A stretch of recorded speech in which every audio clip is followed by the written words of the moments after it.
Okay दोस्तों, आज की इस वीडियो में हम इलेक्ट्रिक सेल के बारे में डिस्कस करेंगे। इलेक्ट्रिक सेल दरअसल में एक ऐसा डिवाइस होता है जिसके अंदर एक इलेक्ट्रिकल प्रेशर होता है। जब किसी क्लोज सर्किट में इलेक्ट्रिक सेल को यूज किया जाता है तो उसकी वजह से उसमें एक करंट फ्लो होने लग जाती है। So for the flow of current in a circuit it is necessary to have an electric cell in that circuit, तभी तो उसमें करंट फ्लो होगा। इलेक्ट्रिक सेल में दो टर्मिनल होते हैं, एक पॉजिटिव टर्मिनल एक नेगेटिव टर्मिनल। उसका सिंबल कुछ इस तरीके से होता है, एक बड़ा डंडा होता है, एक छोटा डंडा होता है जिसमें कि पॉजिटिव और नेगेटिव टर्मिनल को इस तरह से रिप्रेजेंट किया जाता है। इस तरह से अलग-अलग टाइप के सेल हमारे पास होते हैं, जैसे कि 1.5 वोल्ट का, 6 वोल्ट का, 12 वोल्ट का, इस तरह से 2 वोल्ट का, 3 वोल्ट का, 5 वोल्ट का, इस अलग-अलग वोल्ट के सेल होते हैं। जितनी वोल्टेज हमें सर्किट में चाहिए होती है उसी के अकॉर्डिंग हम सेल को यूज करते हैं। हर एक सेल का एक फिक्स वोल्टेज होता है, उसको हम ईएमएफ बोलते हैं, इलेक्ट्रोमोटिव फोर्स। सो जब किसी सेल को कहीं भी यूज नहीं किया गया है उसके अक्रॉस अगर हम वोल्टेज नापते हैं तो we get a set fixed value of voltage that we call the EMF, electromotive force. जैसे 1.5 वोल्ट का सेल है तो जब भी हम उसके अक्रॉस टर्मिनल पर वोल्टेज नापेंगे तो 1.5 वोल्ट आएगा। This is called the EMF, electromotive force. लेकिन जैसे ही हम उस सेल को इसी इलेक्ट्रिकल सर्किट में यूज करते हैं तो उसके द्वारा जो प्रोवाइड की गई वोल्टेज होती है वो कम हो जाती है। It will not provide EMF to the circuit but a certain voltage which is equal or less than the EMF. So it means the voltage provided by the electrical cell is always equal or less than EMF force. वो ऐसा इसीलिए होता है क्योंकि electrical cell के अंदर अपना एक इंटरनल रेसिस्टेंस होता है। जब उसमें सर्किट में करंट फ्लो होती है तो सेल के अंदर भी करंट फ्लो होती है। जब सर्किट के अंदर करंट फ्लो होती है तो उसके अंदर एक ड्रॉप हो जाता है। So it means it is something like that कि वो जो ड्रॉप है वो सेल ने खुद खा लिया है। अपने ईएमएफ में से उतना घटाने के बाद जो बचता है that voltage is provided to the circuit. So the relation between EMF, circuit current, internal resistance and the voltage is V is equal to E minus IR। मतलब E में से इलेक्ट्रोमोटिव फोर्स में से इंटरनल ड्रॉप घटाते हैं तो हमें output में वोल्टेज मिल जाता है। तो जब जब कोई सेल सर्किट में करंट प्रोवाइड करेगा तो we will get the output voltage from the cell as V is equal to E minus IR, where E is the EMF, I is the circuit current and R is the internal resistance of the electric cell। दोस्तों, तो अगर हमें graph खींचते हैं with respect to time and voltage so देखते हैं कि EMF जो है कांस्टेंट रहता है through the period of cell. However, the voltage kept on decreasing depending upon the utilization of the cell. So, अभी सपोज करो हमारे पास 1.5 वोल्ट का सेल है, मुझे 3 वोल्ट की जरूरत है, 5 वोल्ट की जरूरत है, 6 वोल्ट की, तो मैं जब मुझे 2 या 2 से अधिक सेलों का इस्तेमाल करना पड़ेगा। अभी सेलों को जोड़ने के जो तरीका होता है वो कई टाइप का होता है, सीरीज हो सकता है, पैरेलल हो सकता है, मिक्स कॉम्बिनेशन हो सकता है। तो यहाँ पर हम सबसे पहले ये पढ़ेंगे कि जब सेल को सीरीज कॉम्बिनेशन में जोड़ते हैं तो क्या मिलता है हमको, क्या क्या पैरामीटर मिलते हैं और वो पैरामीटर कहाँ कहाँ यूजफुल होते हैं। इसी तरह से अगर पैरेलल में जोड़ने में क्या क्या पैरामीटर हमको मिलते हैं और इसी तरह से मिक्स कॉम्बिनेशन में क्या एडवांटेज है क्या डिसएडवांटेज, ये सब डिटेल्स में स्टडी करेंगे so that we can come to know that कि अगर हमारे पास बहुत सारे सेल हैं और हमारे सर्किट की रिक्वायरमेंट ये है तो हम सेलों को किस तरह से जोड़ें, सीरीज में जोड़ें, पैरेलल में जोड़ें या मिक्स कॉम्बिनेशन में जोड़ें। सबसे पहले सीरीज कॉम्बिनेशन में आते हैं।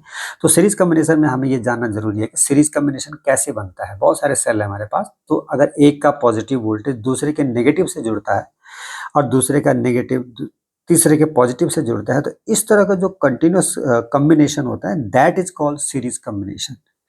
इसमें क्या होता है कि सपोज करो एक सेल की वोल्टेज 1.5 है तो टोटल वोल्टेज जुड़ जाते हैं 1.5 प्लस 1.5 तो we get in the output as 3 volt. एक सेल का जितना वोल्टेज होता है, if there are n number of cell then we get n into voltage of one cell. यहाँ पर हम देखते हैं कंप्लीट सेल को हमने रिप्रेजेंट किया है, E1 उसका EMF था, R1 उसका इंटरनल, दूसरा सेल E2 उसका EMF था, R2 उसका इंटरनल। इस तरह से हमने 3 सेलों को जोड़ा है। तो total voltage across this will be voltage provided by this cell 1, voltage provided this cell 2 and voltage provided by this cell 1 is equal to E1 minus IR1 if I is the circuit current, जिस तरह voltage provided cell 2 equal to E2 minus IR2 similarly like this. तो total voltage is equal to V1 plus V2 plus V3, यानी कि E1 minus R1 plus E2 minus R2 plus E3 minus R3। So हम इसको add करते हैं तो will get E1 plus E2 plus E3 minus I R1 plus R2। Means अगर हम cell को सीरीज में जोड़ते हैं तो total EMF will be E1 plus E2 plus E3 और total resistance will be R1 plus R2 plus R3। So if there are n number of cells connected in series, then the total voltage we get n into E. And if n number of cells of internal are connected in series, the total resistance will be n into R, because all are in series. So total EMF is equal to NE and total resistance will be NR. This is the basic study of a series circuit. Parallel circuit में क्या होता है, parallel circuit को कैसे जोड़ते हैं, जितने भी सेल हैं हमारे सबके पॉजिटिव टर्मिनल को इकट्ठा करके एक पॉइंट पर ज्वाइन कर देते हैं। इसी तरह से नेगेटिव टर्मिनल को इकट्ठा करके एक पॉइंट पर जोड़ते हैं, 2 point, those across those 2 points the cell are being connected in parallel combination. So इस तरह से पैरेलल कॉम्बिनेशन की क्या खासियत होती है, देखो पैरेलल कॉम्बिनेशन में हर एक सेल एक करंट प्रोवाइड करता है। तो I1 करंट सपोज इसने प्रोवाइड करी, I2 करंट इसने प्रोवाइड किया, तो total current will be I1 plus I2। अब इसमें कितनी I1 की वैल्यू क्या होती है, E1 we know, R1 we know, voltage V across this we no.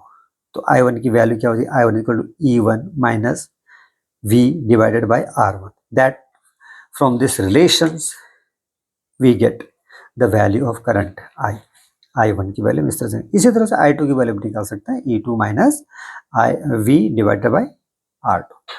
I1 निकल गया, I2, तो total current flowing between A and B will be across A will be I1 plus I2। So we get the total current I1 plus I2, E1 minus V plus E2 minus V। इसको हम add करेंगे तो E1 को इकट्ठा करेंगे, V इकट्ठा करते हैं, so we get the value E1 by R1 plus E2 by R2। इधर n number of cells, then En by R, and total voltage will be like this, and V 1 by R1 plus 1 by R2. This is the total resistance, parallel resistance. So ultimately, if we arrange all these equations, we get the total EMF across these 2 points E will be E1 R2 plus E2 R1 divided by R1 plus R2 if there are 2 cells in parallel combination। and इस तरह से इसको rearrange करके हम इस तरह से लिखते हैं, total EMF divided by total resistance is equal to E1 by R1 plus E2 by R2 plus E3 by so on like this।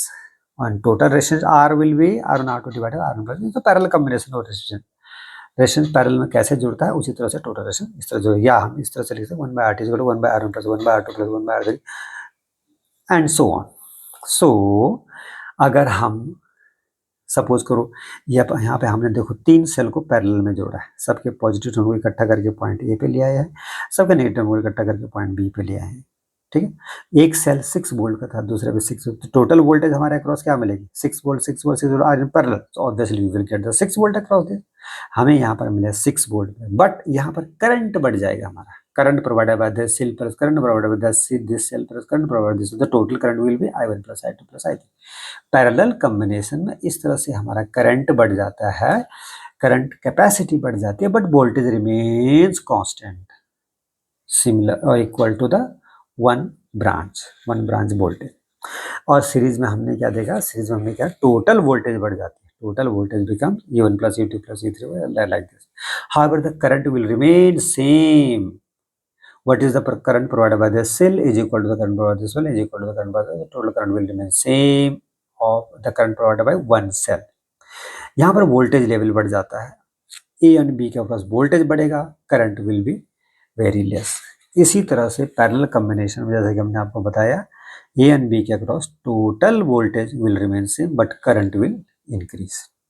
So this is the basic concept of parallel combination of the cell। Now अभी क्या होता है, mix कहीं पर हमें क्या होता है कि हमें न तो यहाँ पर हमें करंट ज़्यादा चाहिए थी तो हमें पैरेलल में जोड़ दिया, अगर हमें वोल्टेज ज़्यादा चाहिए तो हमने सीरीज में जोड़ दिया, लेकिन अगर हमें वोल्टेज भी ज़्यादा चाहिए करंट भी ज़्यादा चाहिए तब हम मिक्स कॉम्बिनेशन में जोड़ते हैं। इसमें क्या होता है, जितनी भी पैरेलल ब्रांचेस होती हैं, हर एक पैरेलल ब्रांच में सेल सीरीज कॉम्बिनेशन में जुड़े रहते हैं। These all are parallel branches. और एक ब्रांच में सेल जो है सीरीज में जुड़े हुए, suppose there are n number of cell connected in series 1 2 3 4 5 n, and again दूसरी ब्रांच में भी इसी तरह से 1 cell 1 cell 2 cell 3 N cell, इसी तरह से so many branches, m number of branches आती है। तो एक ब्रांच में n cell and there are m number of branches, the total number of cell used will be m into n.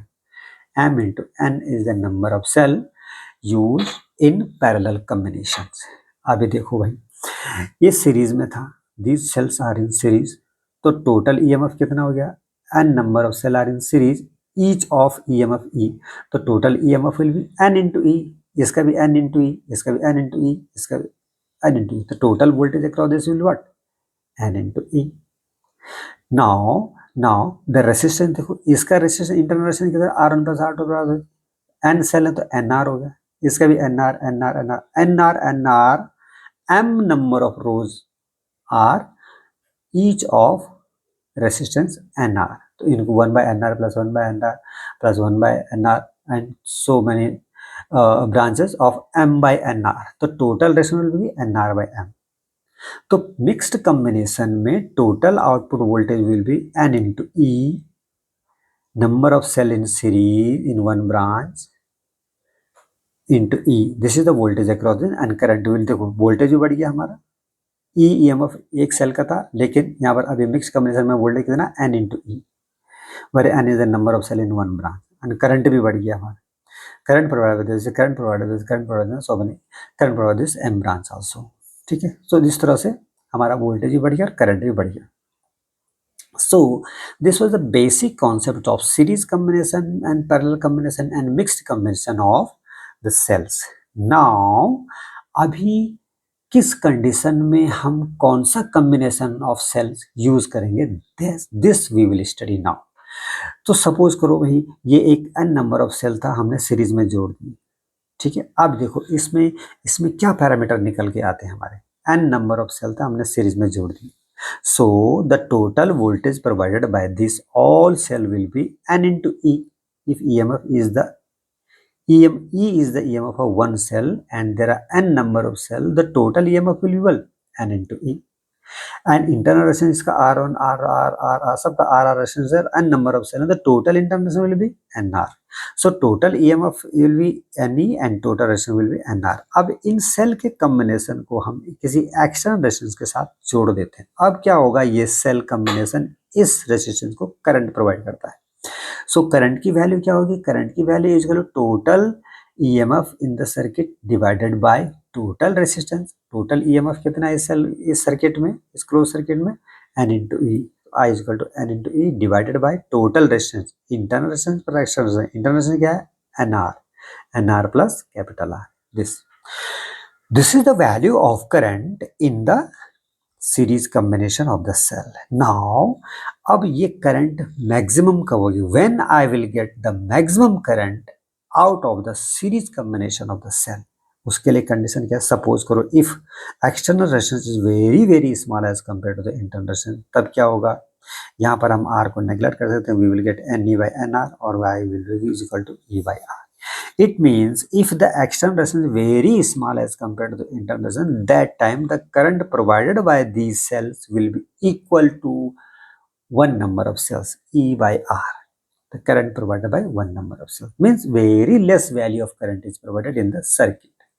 But if external resistance is very large as compared to the internal, that time what will happen? Internal resistance very large, तो हम इसको neglect कर देते हैं, we get NE by R, NE by R. So this is the value of current, n time of current provided by one cell. It means if external resistance is very large as compared to the internal resistance, then we will get a very heavy amount of current in the circuit.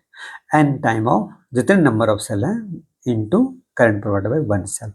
तो कहने का मतलब ये है कि series combination को हम तब यूज करते हैं जबकि external resistance is very large as compare to the internal resistance, that time I will get the maximum current out of the combination of cell. इसको दूसरे शब्दों में इस तरह से बोल सकते हैं कि अगर हमारे पास एक्सटर्नल रेजिस्टेंस की वैल्यू वेरी लार्ज है, then we should connect the cells in series. Now इसी तरह से अगर what is the basic conditions what is the basic output if the cells are connected in parallel. यहाँ पे देखो हमने so many number of cells are connected, these are the internal resistance, these are all connected in parallel, so the total voltage across this cell combination will be E, because एक branch का EMF E है तो voltage will get E, and the total resistance of the circuit will be total combination, total resistance of internal resistance of this cells and plus action resistance, तो in total internal resistance क्या हो गया, are by M हो गया, M number of rows are there, R by M plus action resistance R, the total resistance R by M plus R. So if we have the total EMF E and if you have the total resistance of the circuit, then I can get the current I is equal to total EMF E divided by total resistance R by M plus external resistance R.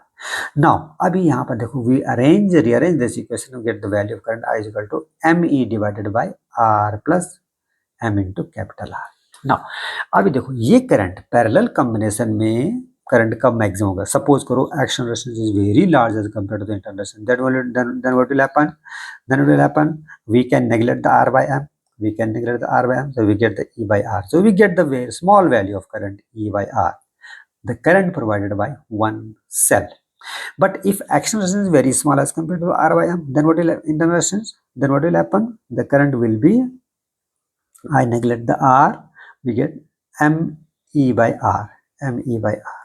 The current provided by one cell into number of rows, जितने rows हैं, ठीक, parallel.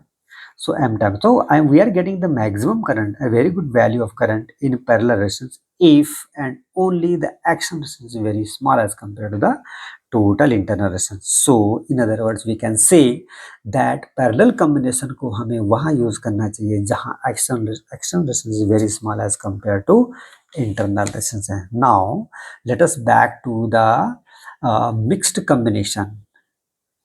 Mix combination को हम कहाँ पे use करेंगे ये जानना हमें बहुत जरूरी है. जहाँ पे देखो हमने एक मिक्स्ड कॉम्बिनेशन बनाया सेल का, n number of cells are connected in series, n number of in series, n number of in series, and there are total m number of rows, and all this combination, whole of this combination connected with the external resistance. This combination is providing current to the external resistance. तो इस condition में देखो total internal resistance कितना हो गया, n into r, small r, or nr, there are m times in parallel, then we get nr by m. This is the total internal resistance of the parallel or mixed combination. So total resistance of the circuit will be what, total internal resistance plus action resistance, मतलब action resistance plus nr by m. Total EMF कितना होगा, if इसका EMF E है, इसका E है, इसका है, तो टोटल इस ब्रांच का EMF कितना हो गया, n into E, इसका भी NE, इसका भी NE, इसका NE, तो total voltage V will get across this terminal will be NE. तो current will be total voltage NE divided by total resistance of the circuit, action resistance plus internal resistance. So if you rearrange this equation we get I is equal to MNE divided by MR plus NR. Now अब MR plus NR को हम rearrange करते हैं, we can write all this equation in terms of under root of MR minus under root of NR का whole square plus 2 under root of MN small r into capital R. So this way the current की value will be maximum when this value becomes 0. When this value becomes 0 means MR is equal to NR, यानी कि capital R is equal to NR by M. Means mixed combination will provide the maximum current in the output or maximum current to the load resistance only if external resistance is equal to the total internal resistance of the cell. So we should connect the mixed combination only if we are having total internal resistance is equal to the total external resistance. So ultimately we have a conclusion of series, parallel and mixed combination that if external resistance is very small as compared to the internal resistance, then we should connect the cells in parallel combination. If external resistance is very large as compared to the total internal resistance of the combination of the cell, then we should connect them in series combination. However, if external resistance is equal to the internal resistance, that times we should use the mixed combination of the cell. So this was the conclusion of all this theory. ना इस तरह से भी हम इसको समझ सकते हैं। सपोज करो हमारे पास 6 सेल थे और vertical is representing the voltage and horizontal representing the current, तो V into I, this is the power of one cell, this is the power of one cell, all have equal power and total number of cell are 6, so total power will be 6 into Vi. Vi is the power of one cell. Now अगर हम इन cell को series combination में जोड़ते हैं तो उसमें total voltage जुड़ जाता है, तो आई विल गेट द 6, तो सीरीज में जोड़े मैंने इसको, तो टोटल वोल्टेज वर्टिकल कितना हो जाता है 6V और हॉरिजॉन्टल कितना हो जाता है only equal to the value current value of one cell I. So I get the power 6V into I.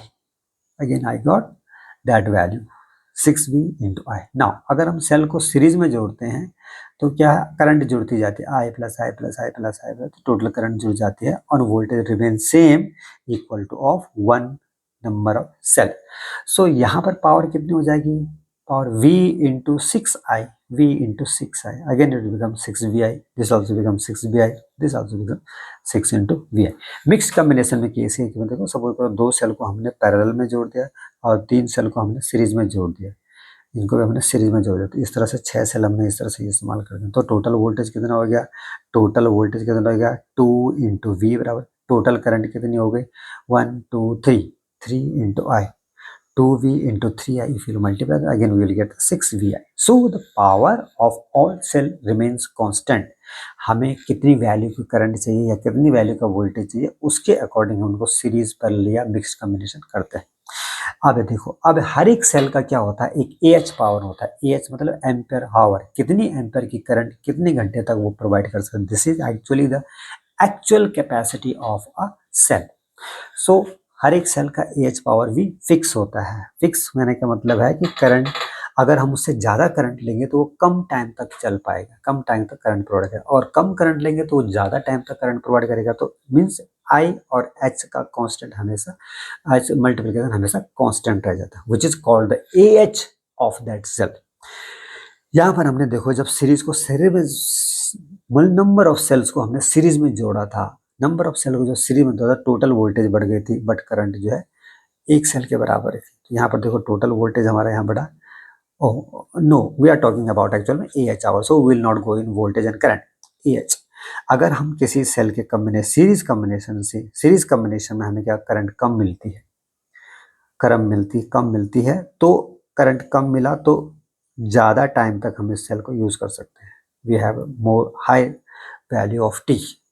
लेकिन अगर करंट की वैल्यू बढ़ाएंगे तो T की वैल्यू कम हो जाएगी, करंट की वैल्यू बढ़ाया तो T की वैल्यू कम हो गई.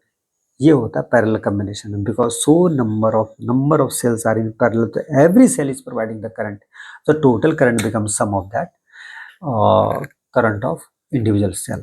तो उसमें बना पैरेलल कॉम्बिनेशन में करंट बढ़ जाता है, करंट बढ़ जाएगा तो AH I into T फिर कम हो जाएगा. सो करंट बढ़ाते हैं तो कम टाइम तक वो सेल उस करंट को प्रोवाइड कर सकते हैं. इस तरह मिक्स कॉम्बिनेशन में हमें करंट भी चाहिए होता है, ज़्यादा करंट भी बढ़ा दिया हमने और इस तरह से टाइम भी बढ़ा दिया कि that value of current will provide for some more time. तो इस तरह से ये था सेल का सीरीज और पैरेलल कॉम्बिनेशन की स्टडी एंड देयर यूटिलाइजेशंस.